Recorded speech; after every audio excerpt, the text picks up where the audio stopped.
नमस्कार, मैं हूं गौरव अग्रवाल और आप देख रहे हैं हमारा खास शो। देश में मेडिकल की पढ़ाई में एक बड़ा बदलाव होने जा रहा है। संसद ने एनईईटी बिल को मंजूरी दे दी है। इससे पूरे देश के मेडिकल और डेंटल कॉलेजेस में admission National Eligibility cum Entrance Exam Test के जरिए ही होंगे। खास बात है कि नई व्यवस्था में प्राइवेट मेडिकल कॉलेजों को भी शामिल किया गया है। इससे देश का मेडिकल एजुकेशन सिस्टम कितना बदलेगा और छात्रों को किस तरह से फायदा होगा, आज हम इसी पर बात करेंगे। इस शो में हमारे साथ कुछ खास मेहमान और मेरे कुछ सहयोगी जुड़ेंगे ग्राउंड जीरो से, लेकिन उससे पहले ये रिपोर्ट देखते हैं।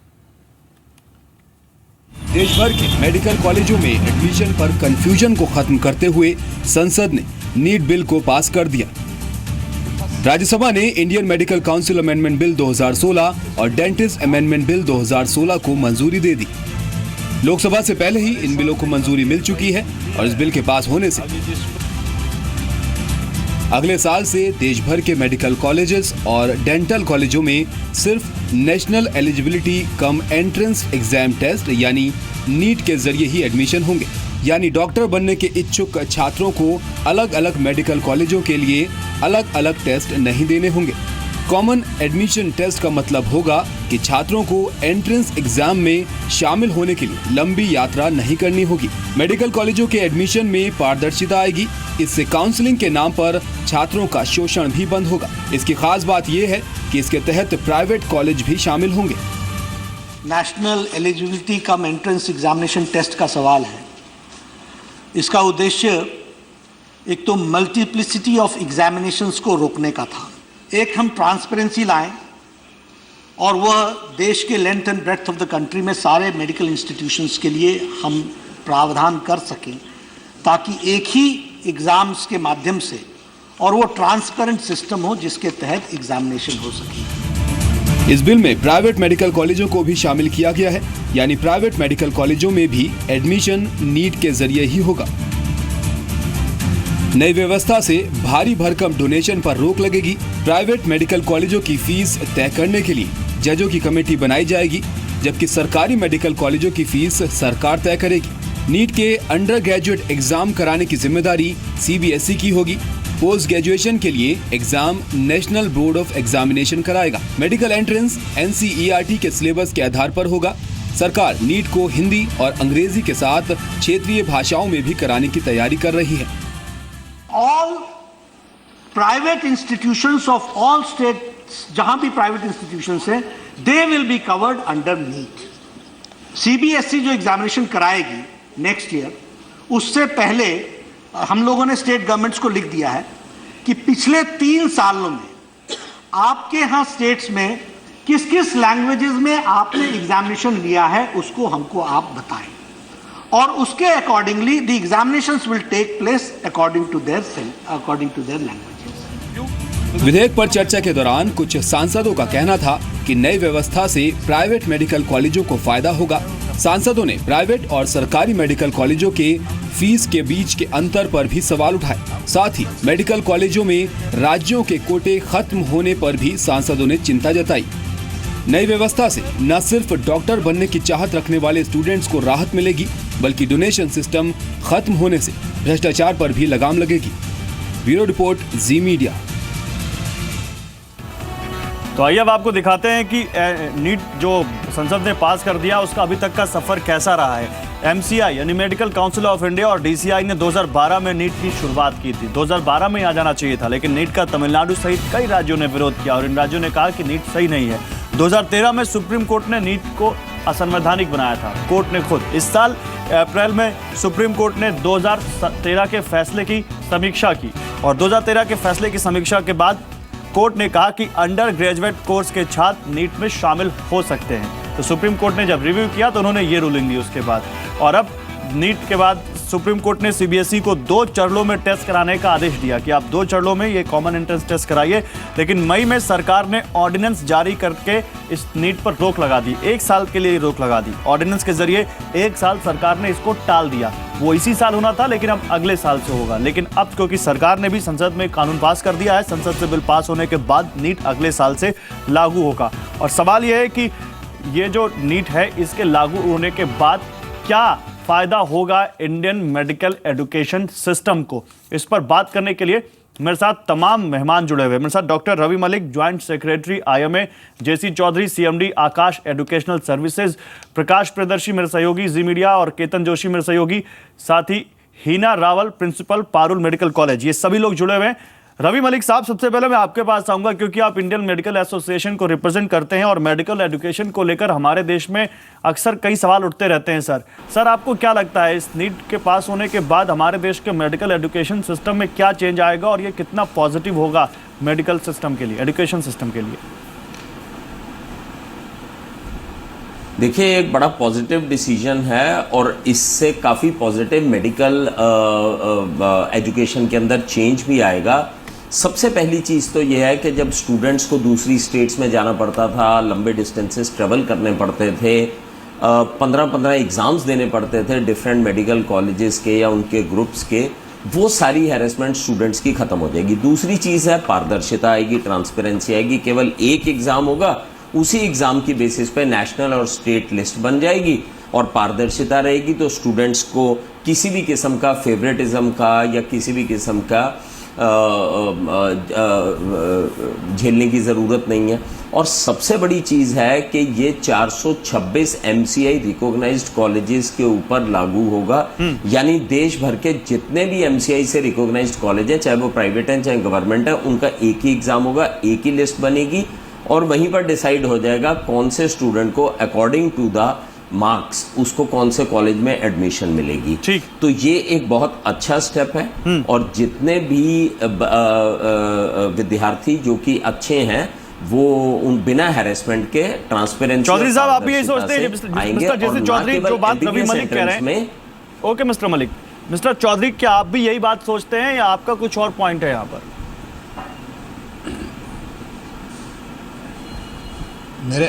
मेरे ख्याल से ये डिसीजन जो हुआ है ये एक लैंडमार्क डिसीजन है।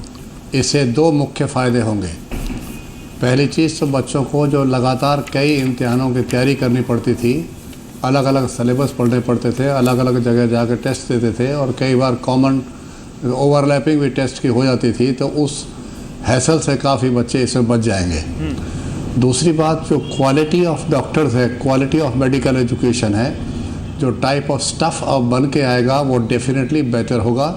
और क्योंकि डॉक्टर का काम डील करना ह्यूमन लाइफ के साथ है, और अगर वो बेहतर और क्वालिफाइड अच्छे एंट्रेंस के थ्रू जाएंगे तो अल्टीमेटली समाज का इसमें फ़ायदा निश्चित रूप से होगा।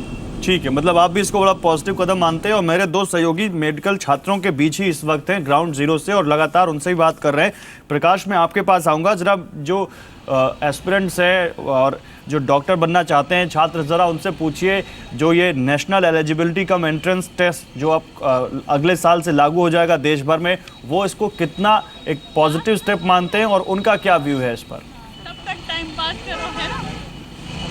जी बिल्कुल, हमारे साथ स्टूडेंट है और हम इन्हीं से जानने की कोशिश करेंगे कि जिस तरीके से जो एंट्रेंस टेस्ट में ये इसको कॉमन एंट्रेंस टेस्ट बनाया गया है, आपको अलग अलग टेस्ट देने की ज़रूरत नहीं पड़ेगी और ख़ासकर मेडिकल स्टूडेंट्स के लिए काफ़ी आने वाले टाइम में एक काफ़ी फ़ायदे का एक स्टेप हो सकता है, जिसमें आपके पास एक कॉमन सिलेबस होगा। आपको ये पता होगा कि आपको क्या पढ़ना है, कितना पढ़ना है और आपको बहुत ज़्यादा ट्रैवल करने की ज़रूरत नहीं पड़ेगी। आपको ये भी पता होगा कि किस कॉलेज का कितना फ़ी है। तो इससे आप किस तरीके से इस स्टेप को देख रहे हैं और एक स्टूडेंट के तौर पे आप आने वाले टाइम में इसको कितना बेहतरीन मानते हैं?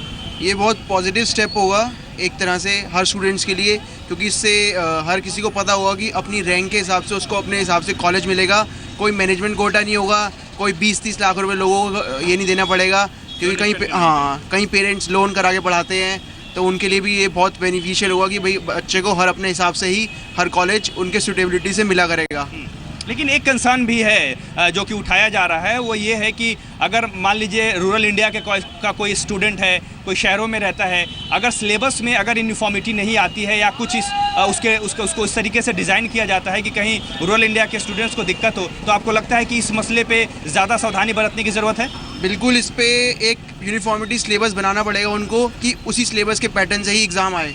अगर उससे हटके आएगा तो ये किसी ना किसी के लिए नुकसान होगा, या तो रूरल इंडिया के बच्चों के लिए या अर्बन एरिया के बच्चों के लिए। नुकसान हो सकता है। तो इसके लिए एक यूनिफॉर्मिटी एक सबसे इम्पॉर्टेंट चीज़ हम आपको ये भी बताना चाहेंगे कि जो फ़ी का स्ट्रक्चर है, प्राइवेट कॉलेज अब अपनी मर्जी से तय नहीं कर सकते, एक कमेटी बनेगी, वो कमेटी डिसाइड करेगी।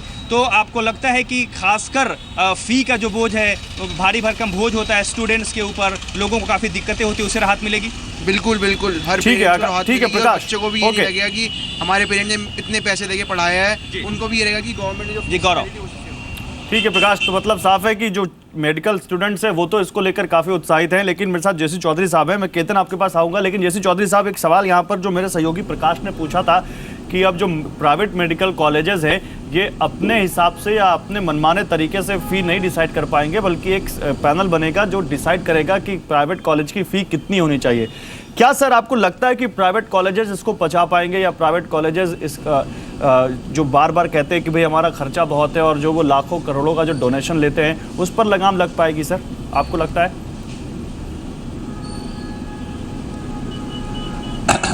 लगाम उस पर लगानी चाहिए, लेकिन लगाम लगाते समय ये भी देखना चाहिए कि प्रैक्टिकली जब मेडिकल कॉलेज को चलाते हैं तो खर्चे भी बहुत होते हैं। एक रीज़नेबल अमाउंट का फ़ीस उनका फ़िक्स किया जाए जिससे कि वो भी परेशान ना हो और बच्चे पे बर्डन भी ना हो। ऐसा कोई फार्मूला निकालना चाहिए जिससे कि बच्चों का भला भी हो जाए, इतनी ज़्यादा फ़ीसें ना देनी पड़े, और उनका भी ऐसा हो कि वो लॉसेस में ना जाए या वो चलाने लायक ही ना रहें या उनको मेडिकल कॉलेज बंद ही करना पड़ जाए, वो स्टेज भी नहीं आनी चाहिए। उससे भी कंट्री का नुकसान ही है। तो इसलिए एक बैलेंस तरीके से इसको अगर फार्मूला बनाया जाता है या उनकी राय भी ली जाए, तो उसके लिए एक पैनल बनाया जाएगा, तो वो पैनल बनाने का डिसीजन आपको कैसा लगता है सर? वो एक बॉडी होगी जो डिसाइड करेगी, उसमें अच्छा डिसीजन है, गुड मेडिकल डिसीजन कॉलेज के है। रिप्रेजेंटेटिव भी होंगे, सरकार के रिप्रेजेंटेटिव भी होंगे, कैसा लगता है आपको? ये बहुत अच्छा डिसीजन है, क्योंकि जब एक डिसीजन लेने की एक बॉडी बन जाएगी तो डेफिनेटली औरों के पॉइंट ऑफ व्यू को भी सोचा जाएगा, समझा जाएगा। ऐसा नहीं कि आर्बिट्रेरी एक डिसीजन ले लिया जो कि फायदेमंद ना हो। और इस कमेटी को अगर हम रिटायर्ड जज उनको हेड करेंगे। चाहते हैं मेडिकल कॉलेज की, ठीक है सर। हाँ, वो तो गवर्नमेंट का डिसीजन है, किसी को भी ड्यूटी देते हैं तो वो ठीक है। मेरे साथ केतन है। ओके सर, आप रहिए मेरे साथ। केतन, आपको क्या लगता है, आप अहमदाबाद में हैं और अहमदाबाद में भी कई बड़े मेडिकल कॉलेजेस हैं, आपको क्या लगता है इस नए स्टेप से कितना बदलेगा ये मेडिकल एजुकेशन सिस्टम? और आप भी लोगों के साथ खड़े हैं, उनका क्या कहना है, जरा बताइए। छात्र आपके साथ हैं? जी बिल्कुल, हमारे साथ भी कुछ छात्र मौजूद है जो कि अगले साल मेडिकल कॉलेज में वो प्रवेश लेंगे। आइए हम उनकी प्रतिक्रिया जानते हैं कि सरकार के इस फैसले के बाद उनका क्या कहना है। हमें यह बताइए कि सरकार ने ये जो फैसला लिया है कि अब एक ही एग्ज़ाम होगी और आप जो कॉलेज में आपके परसेंटेज के मुताबिक प्रवेश लेना चाहे वो मिल सकता है, क्या कहेंगे? हमारा कहना यही है कि अगर हमें एक ही एग्ज़ाम है तो अगर हमें अच्छा रहेगा, वरना हमें और बहुत सारी कॉलेजेस में एडमिशन लेना हो तो उसके लिए हमें बहुत सारी प्रिपरेशंस पहले से ही करनी होती है, और ये हमारे पेरेंट्स के लिए तो सबसे बड़ा फ़ायदा, उन्हें दौड़ दाम कम करनी पड़ेगी। आप बताइए, पहले क्या सिचुएशन थी और अब जब ये फैसला आ गया है तो आप कैसा फील कर रहे हैं? पहले ये सिचुएशन थी कि अलग अलग जगह पे फॉर्म भरने पड़ते थे और पैसे भी वेस्ट होते थे, लेकिन अब एक ही फॉर्म हम लोग भरेंगे तो पैसे भी वेस्ट नहीं होंगे और हमारे पास फॉर्म भरने का टाइम भी पूरा होगा। और एक छात्र है, आप बताइए, आप क्या कहेंगे सरकार के इस फैसले के बाद? हर एक स्टूडेंट की इच्छा होती है कि वो अच्छे मार्क्स लाए और अच्छी कॉलेज में जाए, पर इधर उधर भागा दौड़ी हो जाती है और टाइम भी और पैसे भी खर्च होते हैं, तो उससे टाइम भी बिगड़ता है। और सरकार की ये फैसला कि जो एक ही एग्ज़ाम देना है वो हर एक स्टूडेंट के लिए बहुत अच्छा है और उससे अच्छी कॉलेज में एडमिशन मिल सकता है। तो अहमदाबाद के छात्रों का ये साफ मानना है कि सरकार के इस फैसले से उनको काफ़ी राहत मिलेगी, न केवल उनको लेकिन उनके पेरेंट्स को भी इससे काफ़ी फ़ायदा होगा। जी शुक्रिया केतन आपका। तो यहाँ पर साफ है यहाँ पर कि छात्रों में तो बहुत खुशी, लेकिन एक बात बता दें आपको, जब हम ये शो डिज़ाइन कर रहे थे तो हमने जिस तरह से अपने कुछ एक्सपर्ट्स को बुलाया उसी तरह मेडिकल कॉलेज के रिप्रेजेंटेटिव्स को भी बुलाने की कोशिश की। कुछ लोगों ने कहा भी आएंगे, लेकिन बाद में उन्होंने मना कर दिया और कोई भी मेडिकल कॉलेज, खासकर प्राइवेट मेडिकल कॉलेज का रिप्रेजेंटेटिव हमारे शो में आने को तैयार नहीं हुआ। तो क्यों नहीं तैयार हुआ, ये भी अपने आप में सवाल है। और दूसरा, साउथ इंडिया के कुछ पॉलिटिशियंस हैं या बहुत सारे पॉलिटिशियंस हैं जिनके खुद के मेडिकल कॉलेजेस हैं और वो भी एक बड़ा नेक्सस है। तो क्या उस नेक्सस पर भी लगाम लगेगी? एक सवाल ये उठाएं।